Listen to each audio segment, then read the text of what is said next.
Welcome to Storytime with Sonia. So I recently recorded this story, but somehow the mic didn't pick up the story.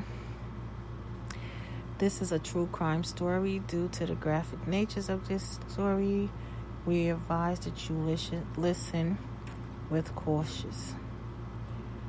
So this is a evil story, psychotic story, sad story, all around just a bad story.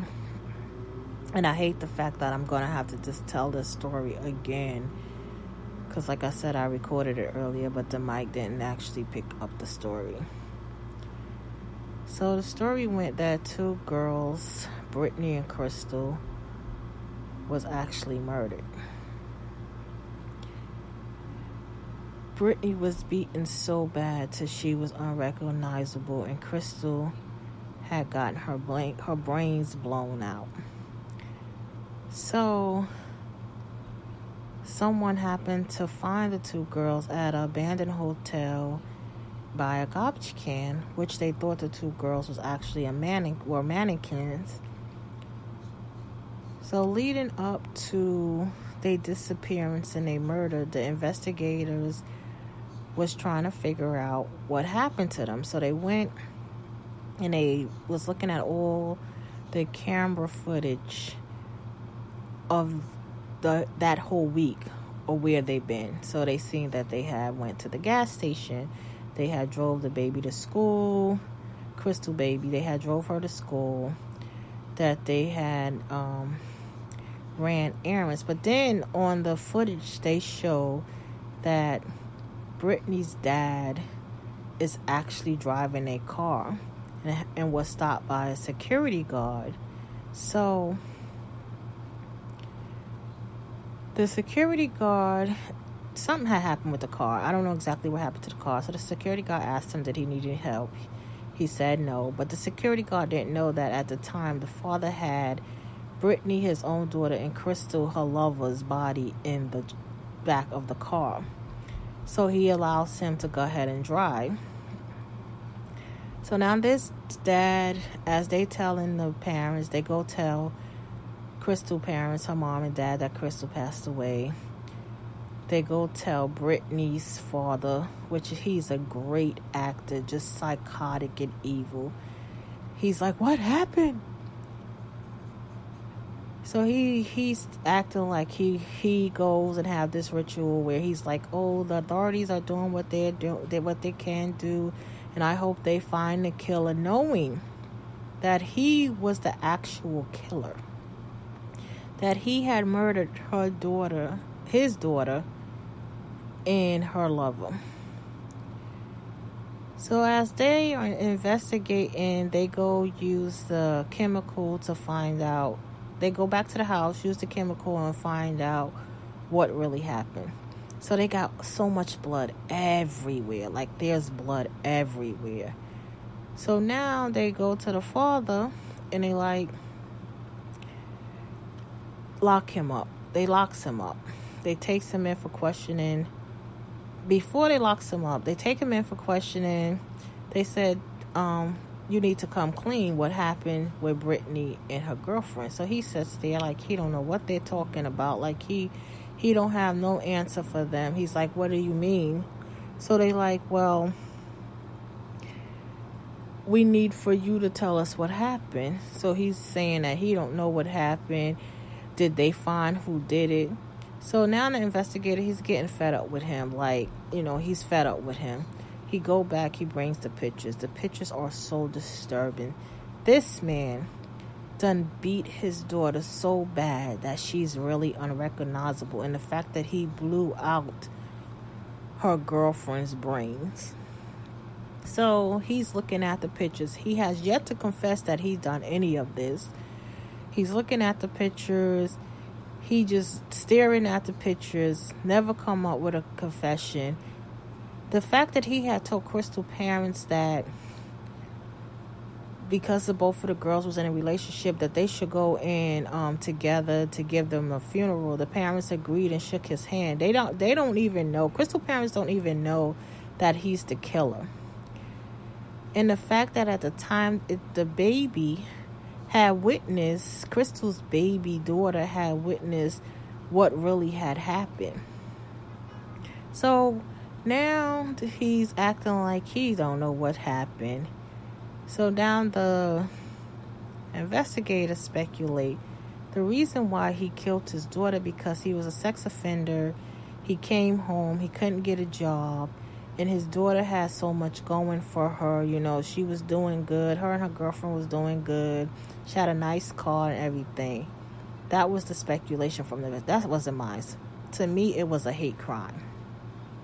And the reason why I said it was a hate crime, if you seen how he put a sheet over his daughter's face, beat her so badly, had her bent over, she had on like men boxer shorts and her pants down, that was more of a hate crime than jealousy. It could have been both. But to me, I didn't see jealousy. I see a hate crime. And the fact that he blew her girlfriend brains out, all considered to me a hate crime.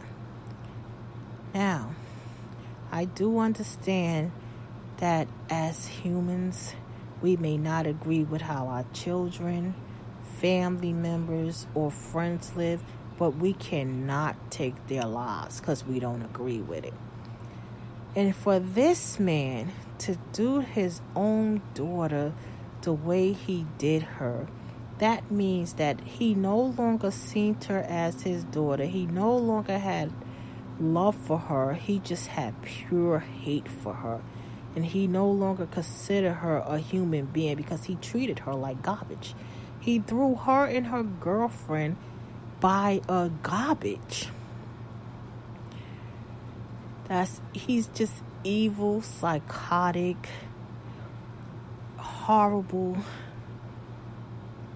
It's so many words you can use for this man. For you to hate your own flesh and blood this much, that you would consider your own child, your only child at that time, to be trash.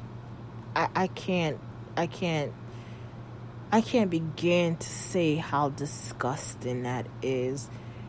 No, we as parents, we don't agree with a lot of things. As humans, we don't, but we don't have the right to take anyone's life because we don't agree with it. And I like y'all for listening to my podcast. Please give it a 5-star review on Speaker, Spotify, iHeartRadio, wherever you listen to podcasts, please share. You can comment on this podcast or at sv766752@gmail.com. You can go to my website, http://podcasters.wordpress.com, www.avilo. Use promo code Sonia. If you'd like to buy me a coffee, you can buy me a coffee. Everyone, I'm asking for donations. I'm going to give half of the proceedings to Cancer Society because cancer means a lot to me, because I had cancer. My man had cancer, and I lost family to cancer. I had friends with cancer, so it really means a lot to me. Now, I want y'all to understand that if y'all have someone that's going through cancer or has been through cancer, please bear with them. We are not the easiest people. We have the questions, why me? Chemo is not good. Radiation is not good. Just bear with them. Show them love. Show them support, because at the time is when you truly, truly needs it. You truly needs it, because to be honest, when I was going through cancer, I just wanted to give up. But because my mommy and my stepfather and other people around me, my sister Carolyn, and other people around me saying, don't give up, we're here for you, and my children, people that just overall was there for me, made me fight. And a lot of times we just need you there for us so we can fight. Even when we don't want to fight, if you're there to help us fight, we will fight, because we feel like we have something to fight for. And that's all I'm saying, that, and everyone, please get tested, because there's all kinds of cancers. Just make sure you okay, because early detection can help you. It really can. If you get tested early for cancer, you can do what you need to do to survive. It's scary. I know. It is very, very scary.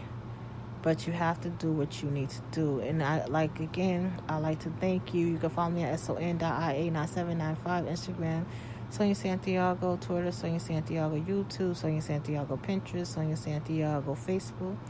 And thank you, and have a blessed night.